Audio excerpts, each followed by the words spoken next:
Here's my story. I'm 16. I'm black and have family down in Alabama. They farm and own a huge amount of land down in Huntsville. My uncle owns a big house and a bunch of trailers that they put out in the woods for hunting or camping. My down south cousins suggest that we go there to camp. They know that I'm a city kid from Chicago, so they tease the fuck out of me. They collect food, they kill a pig, some chickens, and bring necessities to camp out for a few days. We get to the camp, and it's obvious something is weird. You know, the air has this weird electric smell. Like right before a storm. Like ozone. We think nothing of it and unpack, and go down to a little creek to swim for a few hours. And all of a sudden, some older white guy and a white teenager come out of the bushes. He has a shotgun in the crook of his arm and says hello, and asks us what we're doing this far back in the woods. We tell him about my uncle, who he knows, and say we're camping out. And he tells us that we need to be real careful out here, and to stick together. That there was a big animal in the woods. His son, who is my age, asks if he can stay and hang out with us. He says okay. Now, I'm going to stop green texting because the story is fairly long, and the format is harder to write in. We end up playing football. Dicking around with me, there's the white kid Tanner, 5 of my cousins, and then 4 of their friends. In total, there were 5 girls and 6 boys. We were all around 15 to 17. We ended up just dicking the day away. So we head back to the camp and pulling out some stuff for a campfire, even though the trailers both had kitchenettes. Tanner says that his family's property sits up against my uncle's. He wants to run home and ask his dad if he can come out camping with us. My cousin Rooster says he's going to go with him since it's going to get dark soon. One of the girls also wants to tag along. It's about 7 o'clock, and it's starting to get pretty dark. They take flashlights and take the trail toward Tan's property. The rest of us chill. We make s'mores, drink, and kiss on the girls. About 30 or 40 minutes later, there's the smell of ozone again. You could smell it over the smell of the fire that we had started. This really nasty, coppery smell. Like right after you've had a nosebleed and it stopped. It wasn't exactly like dried blood, but it was that nasty metallic back of your throat smell. And we immediately think that it's some kind of electrical malfunction, or that someone left a hot plate on or some shit. We search the trailers and nothing is on. And we can all smell it at this point. But all of a sudden, we can hear people booking down the path towards us, and Rooster. Tan and the girl all come running into the clearing, out of breath. And they don't even break stride. They all just run into the trailer, right by where the fire is. We all get the fuck out of there and into the trailers. They end up calming down. Even Rooster is crying his fucking eyes out at this point. And all the while, the fire is guttering lower and lower. So my other cousins say fuck it, and are about to go outside, right? You know, to get the generator out of a shed between the trailers. Tanner goes, fuck no. Lock the front door, ain't nobody else going outside. He's been crying too. And his eyes are bloodshot and puffy, and his pants are as dirty as shit. He goes on to tell us that they went up to his house. His father said sure that he could go out camping. but to make sure they were careful on the way back, and that maybe they should take one of the hunting rifles just in case. Evidently, Tanner had seen something in their yard a few days before. One of their pigs had come up, ripped up, and half-eaten. They assumed it was just some big cats or coyotes, even though they don't usually fuck with live animals. He had gone upstairs and packed his stuff, and told his dad that they'd be okay without the rifle because coyotes avoid people. So they started walking back toward where we were camping. Rooster finally stops crying and shaking. The girl already had, but she was just staring out the window with a dumb look on her face. He says they had gotten halfway into the woods, toward the camp, when they started to hear shit in the forest. It was almost pitch black by this time, so they weren't sure at first what the fuck it was. The girl says that she heard something in the bushes right off the trail, and they all beamed their flashlights over there, and that there was someone standing back in the woods in a little hollow. Rooster said that they shouted at him and told him that he was scaring the fuck out of them, and, what a dick he was. He says that's when he realized that the guy was facing away from him. So they just keep walking, and they start smelling that nasty, coppery ozone smell. They say that they look off into the forest on the opposite side, and it's a dude standing in the forest, backward, slightly closer to the path.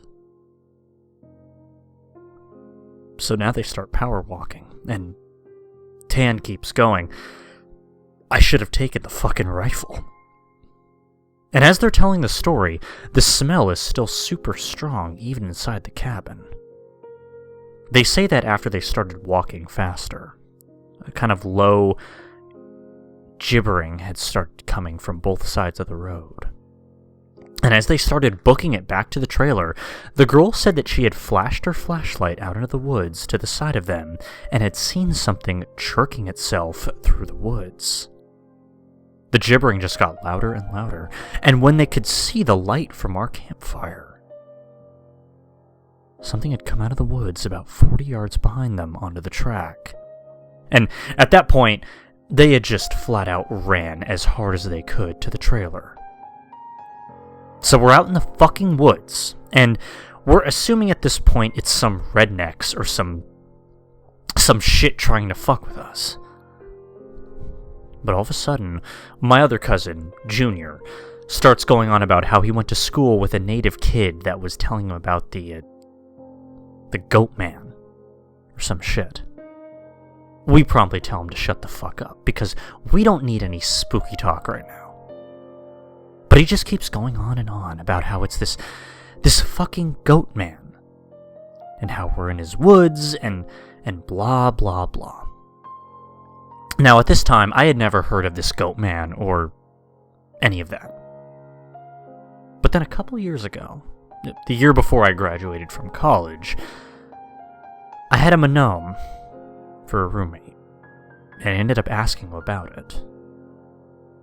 And to sum it up, it's basically a fucking man with the head of a goat, and he can shapeshift. He gets among groups of people to terrorize them. It's also supposed to be kind of like the Wendigo. And it's bad mojo to even talk about it, and even worse, if you see it.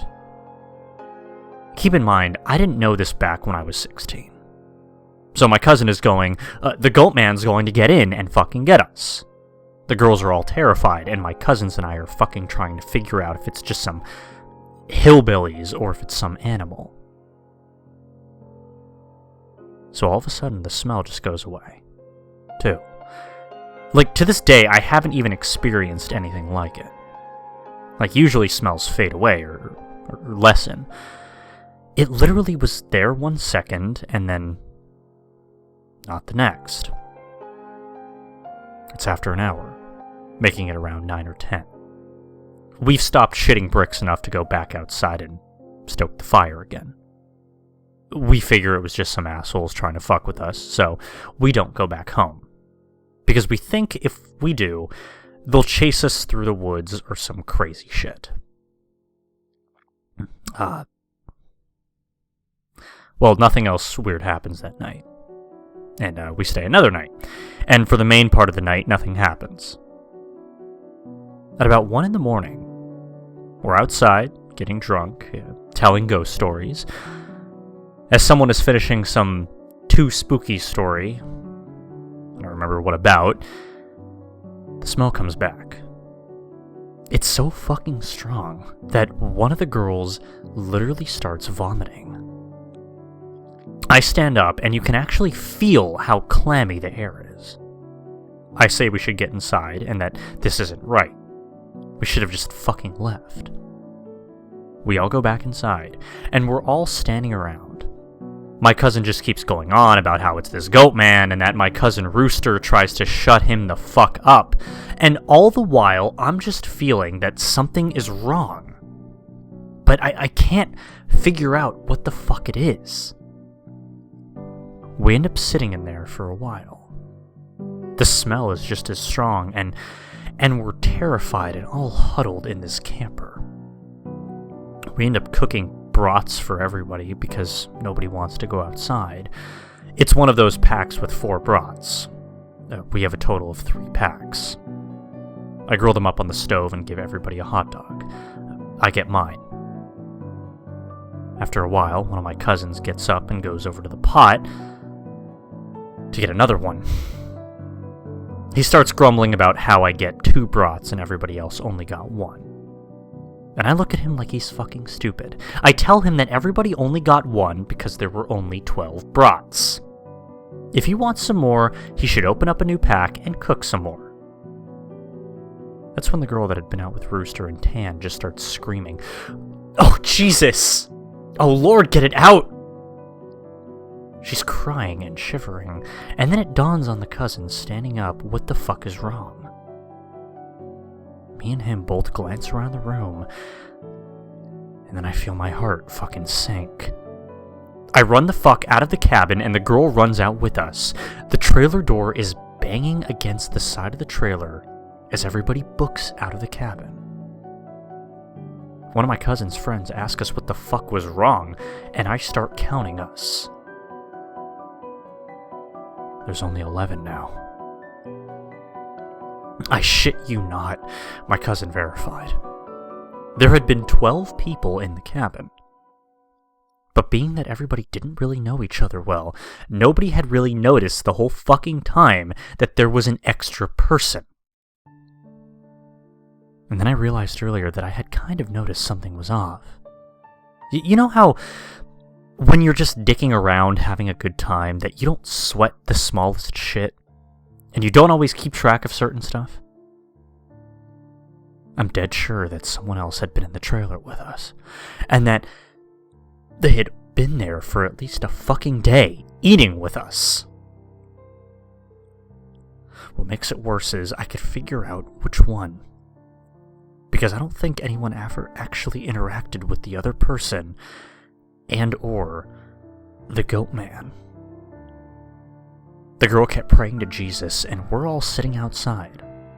Eventually, we get big-ass sticks and go back in the cabin, but there's nobody in there.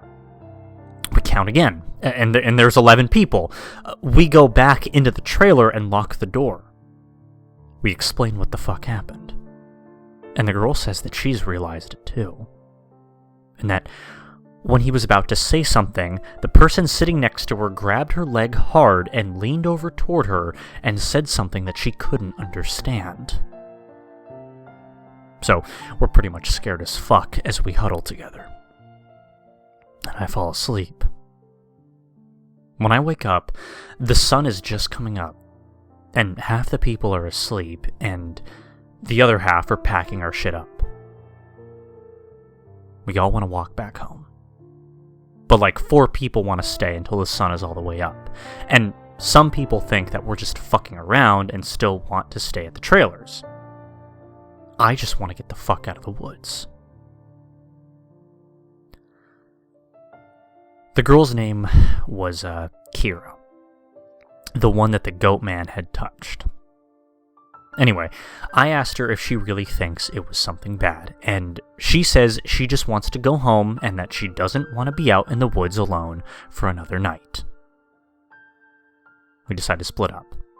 The four that want to go can go, but I have to stay because I have the keys to the cabin, and it's my uncle's, and I have to lock up.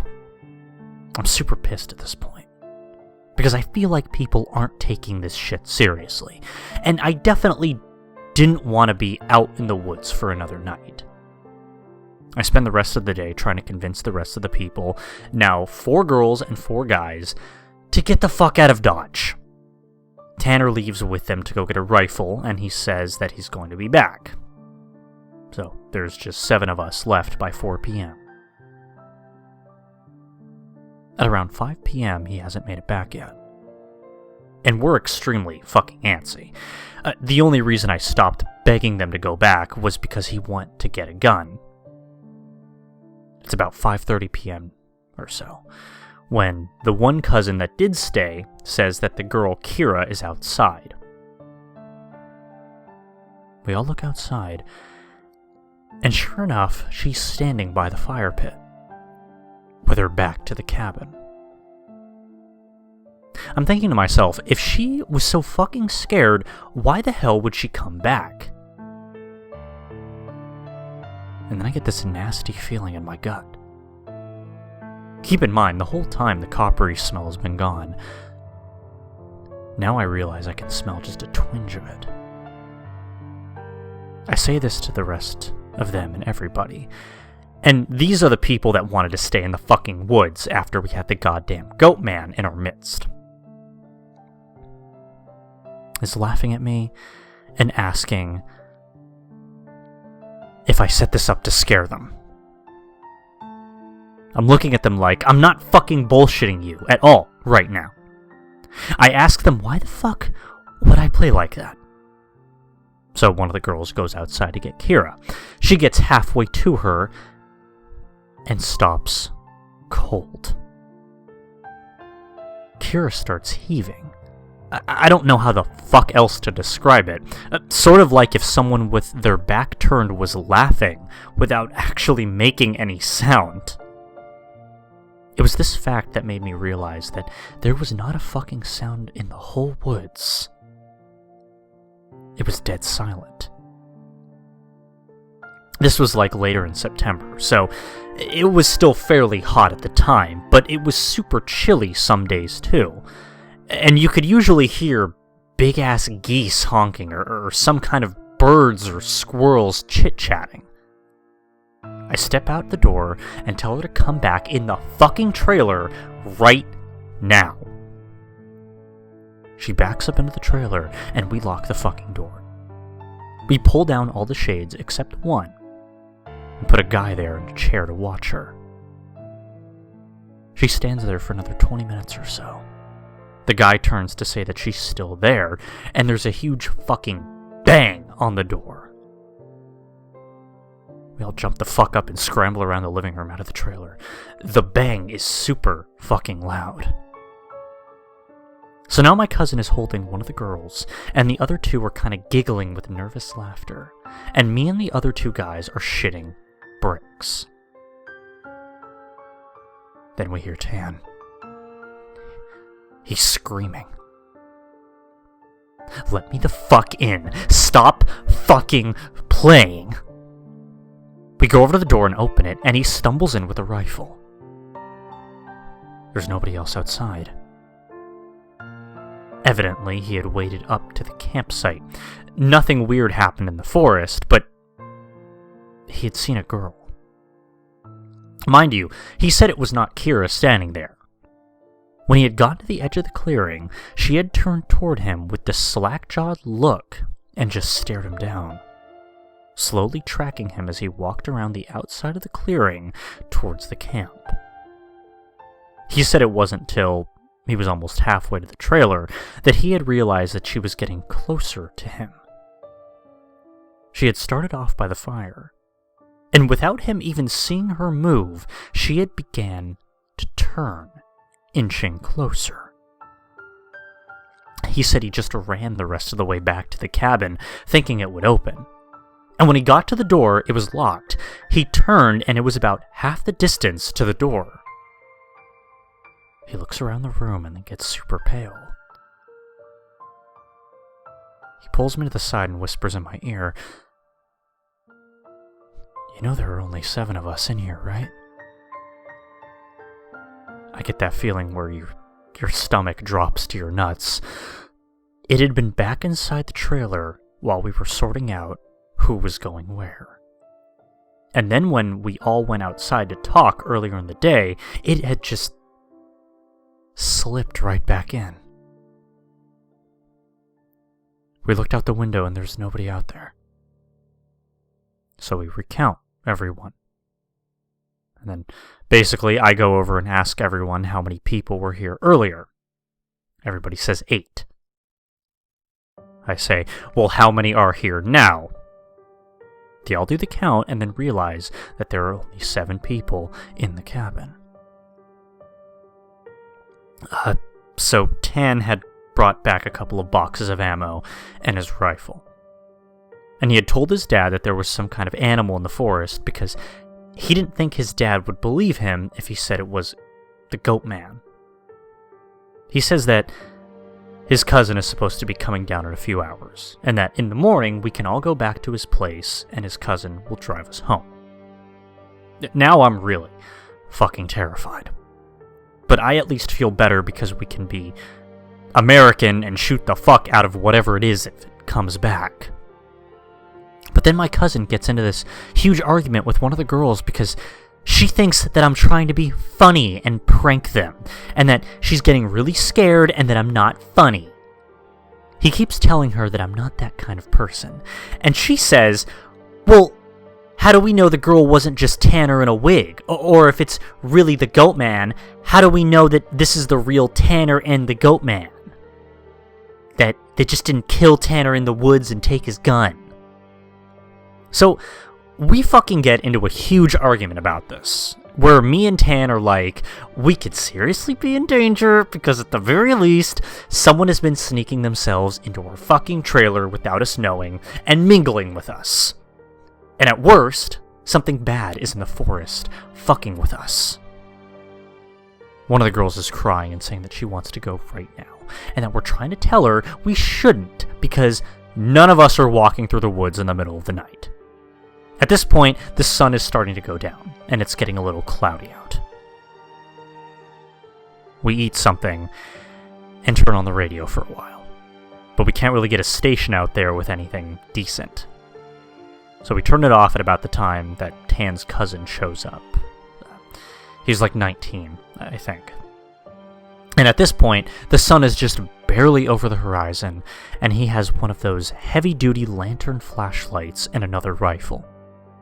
He walks up to the trailer, and we whisper to Tan, asking if he's sure that's his cousin. And he says yes. The guy looks behind him and all around the camp, and then walks in. He kind of glances at all of us and looks a little confused. He says, "Where's your other little buddy at?" I figured she would meet me up at the cabin. Is she a little slow or something? He also asked whether we had been cooking blood in the cabin because it smelled like blood and hot pans all the way up the trail. We're all like, fucking, nope. But we ask him what the fuck he's talking about with the girl he saw. He had come down the same trail Tan had been using, and he had come up on one of you guy's buddies, standing in the middle of the trail, looking at him slack-jawed. He had asked her a bunch of questions, but all she did was just look at him. Then she smiled at him, and he said he just kept walking. She couldn't seem to keep up with him and kept lagging a little behind him. He said he asked her if she was hurt or something, and if she needed any help.